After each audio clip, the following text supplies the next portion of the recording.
தொடர்ந்து பார்ப்போம்.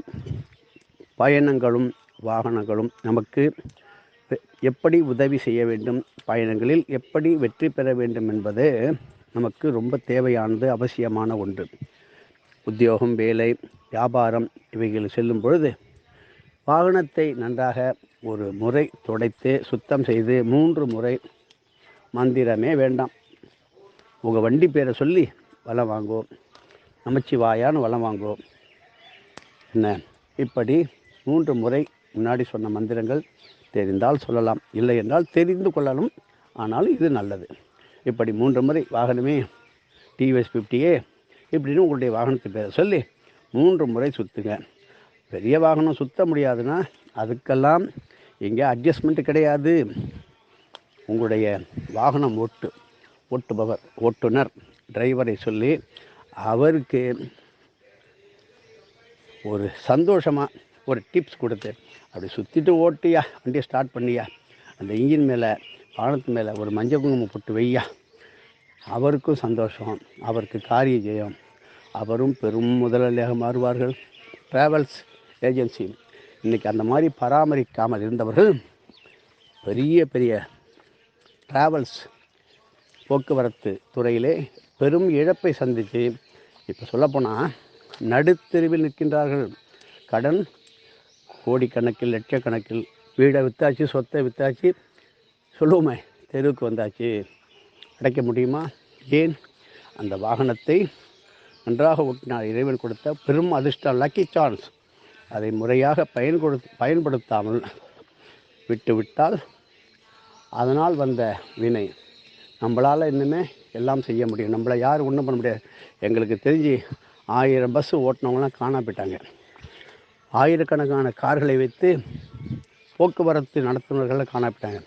வாகனத்தின் மீது சத்தியம் செய்து அதை வைத்து தொழிலாக பிழைப்பு நடத்தி பொய் சொல்லி அதற்கு உபரியாக அதிகமாக பணம் வசூலித்தால் அதே வாகனம் அவர்களுக்கு யமனாக மாறும். அதையே பார்த்துருவோம். இப்போ எங்களுக்கு தெரிஞ்சு ஆல் இண்டியா ட்ராவல்ஸ்னு வச்சுருக்காங்க. பெரிய தொழிலதிபர், அதெல்லாம் பேரெலாம் சொல்லக்கூடாது. பெரும் விபத்து, ஒரு வாகனம் விபத்து பற்றி அது செலவு செய்ய இருப்பாருங்க. கோர்ட்டு, வம்பு, கேஸு, மொத்த வாகனமும் போய் இப்போ அவர் இந்திய தலைநகரத்திலே ஒரு வாடகை கார் ஓட்டி கொண்டிருக்கார். இது நமக்கு உதாரணம், படிப்பினை. இப்போ நினச்சி பார்க்குறார், தப்பு கிடையாது. க்ஷேத்திர பாலகபுரத்திலே பிறந்தவர், அதெல்லாம் காரணம் இருக்கும். பரவாயில்ல, அவரை நாம் ஒரு உதாரணமாக எடுத்துக்கொள்ள வேண்டும்.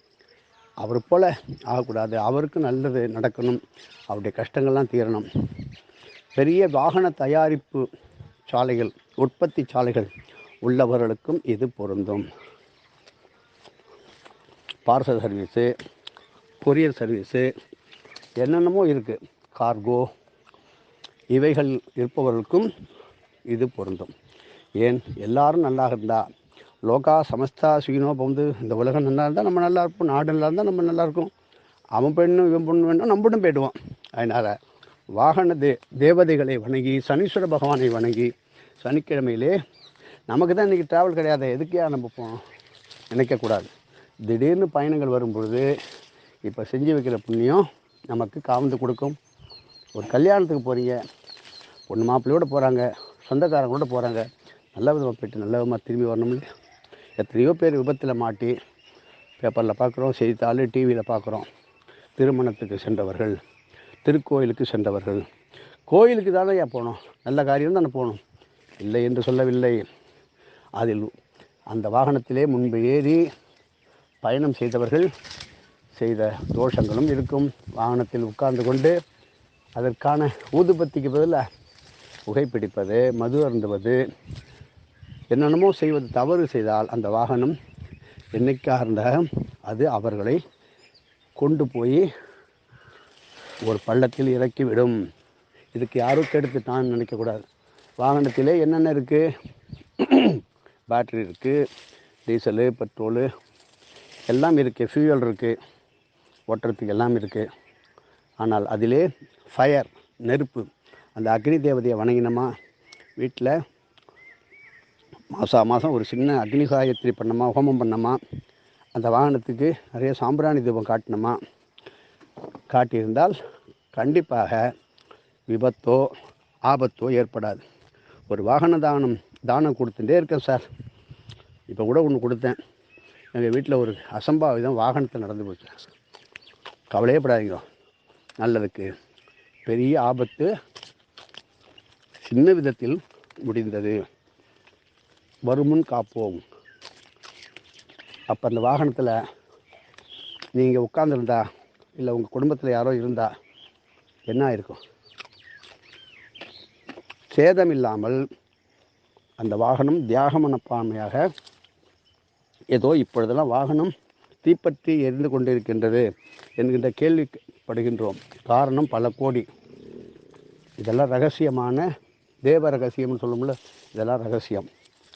அதற்கு காரணம் நாம் அந்த வாகனத்தை தொட முடியாத உங்களுடைய வாகனத்தை நீங்கள் முறையாக அதை பூஜை பண்ணி ஒரு பொட்டு வச்சு ஒரு பூ வச்சிங்கன்னா, ஏதோ முதல்ல வாங்கும்போது கோயிலில் போய் ஒரு பூஜை பண்ணுறோம், மாலையை போட்டு அந்த வாகனத்தை ஓட்டும், அதுவே முதல் தவறு. வாகனத்துக்கு மாலை போட வேண்டியதுதான். நீங்கள் அதை செலுத்த ஓட்ட ஆரம்பிக்கும் முன் அந்த மாலையை எடுத்து அந்த காருக்குள்ளேயோ பஸ்ஸுக்குள்ளேயோ உள்ளே வச்சுக்கணும். டூ வீலராக இருந்தாலும் ஒரு பைக்குள்ளே போட்டுக்கணும். அந்த வாகனத்து மேலே போட்டு ஓட்டும்போது அந்த வாகனத்திலே துள்ளி எழும்போது அந்த மாலையானது தடுமாறும். நான் போட்டு தானே ஓட்டினேன் அப்படின்னு சொல்லக்கூடாது. அதை எடுத்து உங்கள் ஊரில் அருகில் உள்ள குளம், ஆறு, நீர்நிலைகளிலே போட்டு விடுங்கள். இல்லை என்றால் உங்கள் வீட்டில் இருக்கிற மரங்களிலே அந்த பூமாலையை போட்டு விடுங்கள். இப்படி வாகனத்தில் இருந்து கீழே விழுந்து கைகால் அடிபட்டு ஏதோ பண்ணுறது தேவையில்லாமல் ஒன்றுங்கிறோம். அது தேவையில்லாத ஒன்று தான். ஏன் வந்தது? அந்த வாகனத்தை யார்கிட்ட கொடுத்தீங்க? வாகனங்களை இரவல் எடுக்கவும் கூடாது, கொடுக்கவும் கூடாது. நம்ம இரவல் வாகனம் கூடாது. ஓசியில் டபுள்ஸ் போகிறாங்க, அதெல்லாம் தப்பு. காசு கொடுத்து போகும்போது கூட அங்கே வாகன தேவதையை வணங்க வேண்டும். காயத்ரி மந்திரங்களை ஓதிக்கொண்டே கண் விழித்து இருக்க வேண்டும். அசந்து அப்பாடா ஏறி உட்காந்துட்டேன்னா நீ ஓட்டுப்பா, நான் 2 மணி நேரம் தூங்கிக்கிட்டு வரேன்பாங்க. இல்லைனாக்க நிறைய பாருங்கள், பிரயாணங்கள் போது அக்கப்போர் அவங்க வீட்டை பற்றி இவங்க வீட்டை பற்றி அவங்களுடைய வாழ்க்கையை பற்றி கிண்டல் கமெண்ட்ஸு இதெல்லாம் அடிக்கும்பொழுது அந்த வாகனம் என்னடா இது இப்படியெல்லாம் பேசிட்டு வராங்க நம்ம வண்டியில், நம்மளுக்கு சாட்சி ஆகிடுமே அப்படின்னு வாகனங்கள் பேசும். கண்டிப்பாக பேசும், பொய் கிடையாது. ஓரளவுக்கு தான் தாங்கும்.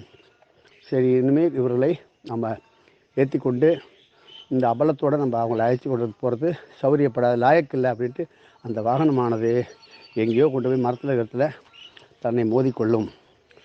இவனை விட்டு நம்ம எப்படியான கயண்டு விட வேண்டியதான் என்று அந்த வாகனம் பேசும், ஒதுங்கி போகும். அதுதான் விபத்து. விபத்து என்பது நாம் ஒரு தவறும் செய்யவில்லை என்று நினைக்கக்கூடாது. உங்களில் ஒருவர் தவறு செய்தாலும், ஒருத்தர் நல்லது செய்தால் எப்படி நல்லார் ஒருவர் உளரில் அவர் பொருட்டு எல்லோருக்கும் பெய்யும் மழைன்னு சொல்லணும்ல. அந்த வாகனத்திலே ஒருத்தன் குற்றம் செய்தாலும் குற்றம் குற்றமே, தண்டனை தண்டனையே. அது பொதுவாக வரும். ஒரு ஆறு நிறைய ஜலம் ஓடுதுன்னா அது எல்லாத்துக்கும் தான் போகுது. விலங்கு, மாடு, ஆடு, கோடு, மனிதன் எல்லா ஜீவராசிகளுக்கும் பயிரினங்களுக்கும் செல்கின்றது. என்ன மழை அப்படித்தான் பொதுவானது. ஒருவருக்காக மழை இல்லை. அயோக்கியத்தனம் பண்ணவனுக்கும் மழை உண்டு, நல்லவன் பண்ணவனுக்கும் மழை உண்டு, கெட்டவன் பண்ணவனுக்கும் உண்டு. அதனால் சிறுவர் இட்ட வெள்ளாமை வீடு சேராதுமாக. சிறுவர் என்றால் எந்த காலத்தில் என்ன செய்யணும்? மழை பெய்கிற காலத்தில் உப்பு வைப்பாளா, காற்றடிக்கிற காலத்தில் தவிடு வைப்பாளா? அதான். அப்படி பெரியவர்களை கேட்டு எந்த தொழிலுக்கும் ஒரு வழிகாட்டி குரு வேண்டும். குரு இல்லாத வித்தை உரு இல்லை. இப்படி வாகனத்தினால் இனிமேல் ஒவ்வொரு இடங்களிலும் சோதனையும் வேதனையும் நிறைந்து வருகிறது. அதை தடுப்பதற்கு இப்பொழுதே நாம் தயாராக பழகிக்கொள்ள வேண்டும், செய்துதான் ஆக வேண்டும். யாருக்காகவும் பொதுநலம் கருதி செய்யலாம். எந்த வாகனத்தையும் எட்டி உதைக்கக்கூடாது. ஏறும்பொழுது அதனுடைய வாகனத்தில் ஏறும்போது ஒரு கும்பிடுங்க, 3 சுற்றுங்க, படியை தொட்டு வணங்க. அந்த மோட்டாரில் காரில் உள்ள இன்ஜினை வேண்டிக்கிட்டு எந்திர தேவதையே நமகா நடராஜருடைய துதியை சொல்வதும் நல்லது. வாகனங்களில் பல கோடி. அதுக்கு பாதுகாப்புக்காக ஒரு அற்புதமான சங்கு ஒன்று இருக்கின்றது. அதில் எப்படி கட்ட வேண்டும் என்று ஒரு குரு மூலமாக தெரிந்து கொள்ள வேண்டும். ரகசிய சங்கு எப்பேற்பட்ட குறுக்கே வர தேவதைகளும் தடுத்து நிற்கும். பெரிய மலையில் போய் இடிக்கிற மாதிரி கண் அசந்துருவாங்க, அப்படியே வண்டி நின்றுடும், ஓரமாக போய் நின்றுடும். அதுக்கு ஒரு அற்புதமான சக்தி உள்ள ஒரு சங்கு ஒன்று உண்டு. திருவண்ணாமலை ஆசிரமம், சென்னை மயிலாப்பூர் அகஸ்திய கேந்திரம், ஸ்ரீரங்கம் கேந்திரத்தில் அந்த சங்கை வாங்கி வாகனத்திலே கருப்பு கயிறு வைத்து சின்ன படிகாரம் வச்சு அந்த சங்கை கட்டும் பொழுது, சில பேர் மிளகாயில் கட்டியிருப்பீங்க, உண்மைதான்.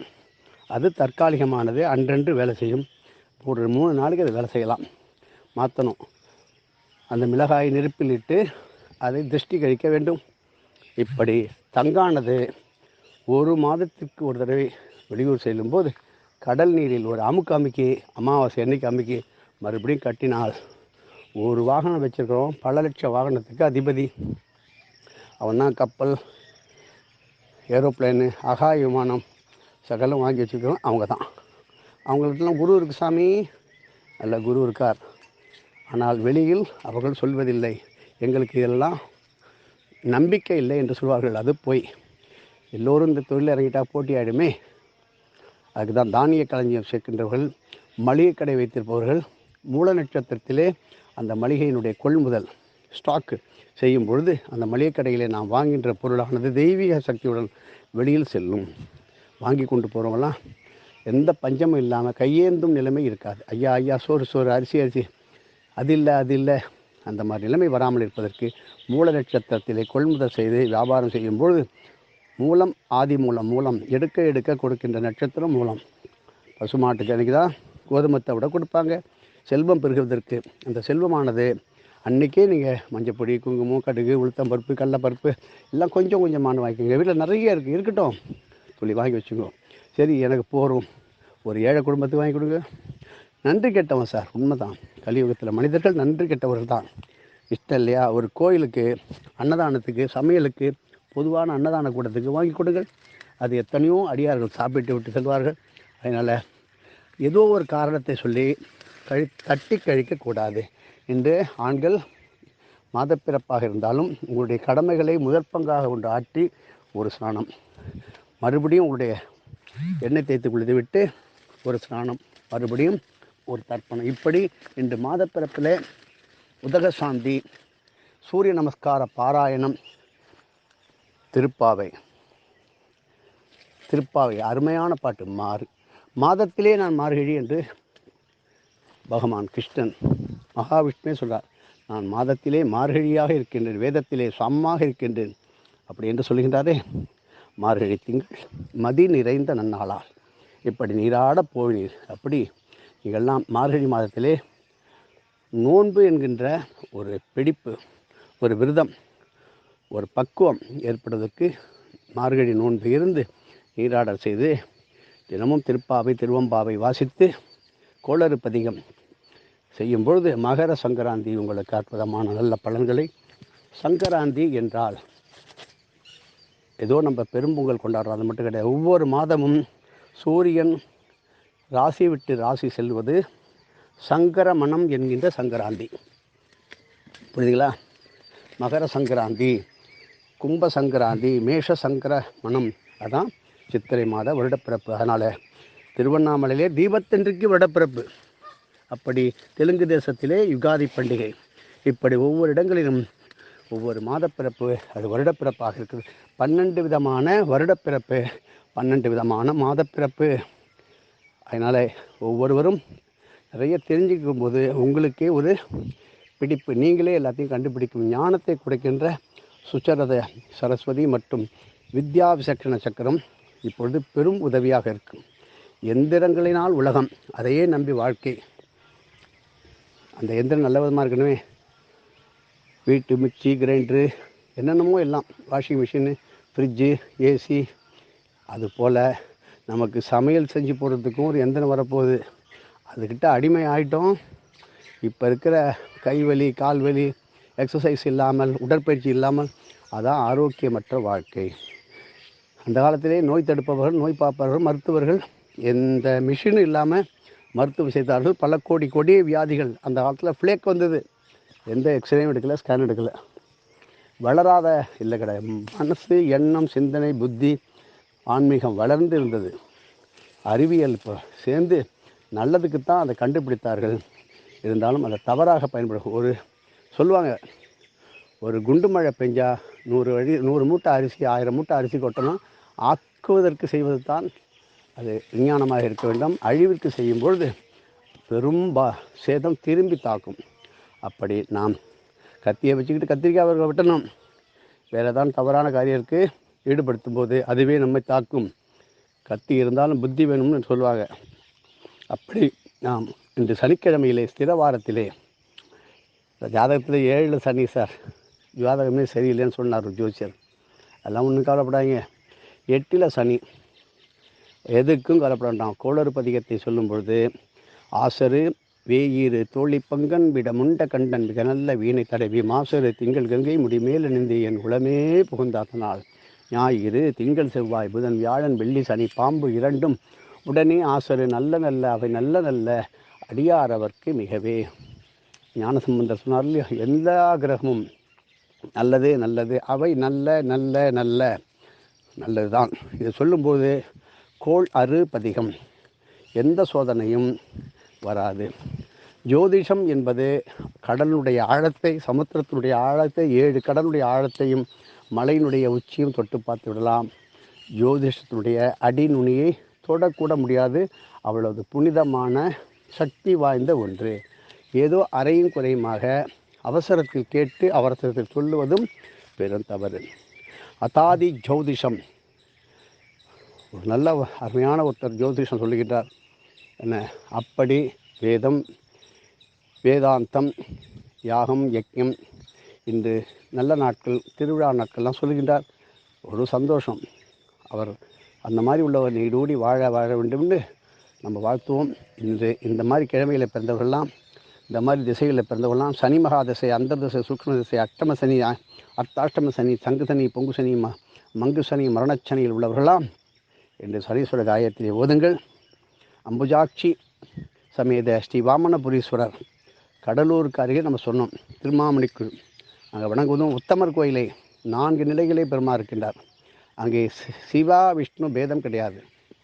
அப்படி திருநீர்மலையில் 4 நிலைகளில் நின்று இருந்து கிடந்து நடந்து, அப்படி இந்த மாதத்திலே முதல் தேதியிலே திருப்போரூர் மற்றும் பல மலைத்தலங்களிலே வலம் வருவதும், வேத மந்திரங்களை தெரிந்த இறை நாமங்களை ஓதுவதும் வெற்றியை மட்டுமே தருகின்ற அற்புத நாள். எதுவும் என்னுடையதல்ல, அனைத்து உடையதே.